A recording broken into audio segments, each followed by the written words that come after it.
અરે ભાઈ આણંદ ક્યાંથી જવાનું? આણંદ જવું? હા. અહીંથી રાઈટ લ્યો, પછી હા. ત્યાંથી લેફ્ટ લ્યો, હા. પછી સીધા જાજો, ત્યાં એક ગટરનું ઢાંકણું મળશે, ત્યાંથી લેફ્ટ લેજો, ત્યાં એક ટાંકો મળશે, પછી આમ જાજો, આમ જાજો, આમ જાજો, આમ જાજો.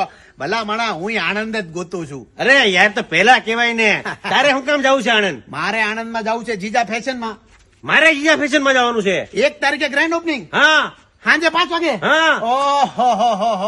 અને ભાઈ ઓલા જીજે ભાઈ ફેશન વાળા છે ને એનું છે જીજા ફેશન. અરે ઈ તો આખા ગામને ખબર છે. જીજેભાઈ ફેશન માંથી જેનો ઉદ્ભવ છો છે, જેનો ઉદ્ગાર છો છે, એવા જીજેભાઈ ફેશન વાળા છે ને એનું જ આ વેન્ચર છે જીજા ફેશન. હા તો ભાઈ હું જાઉં છું 1 તારીખે સાંજે 5 વાગે આણંદમાં પોગી જાજો. અને તું પોગી જાજે, તું તારી મેળે જા, હું જાઉં છું સકડામાં. 1 તારીખે સાંજે 5 વાગે ક્યાં જીજેભાઈ ફેશન વાળા જેનો ઉદ્ભવ કર્યો છે એવા જીજા ફેશન ની અંદર. જય માતાજી, જય શ્રી કૃષ્ણ.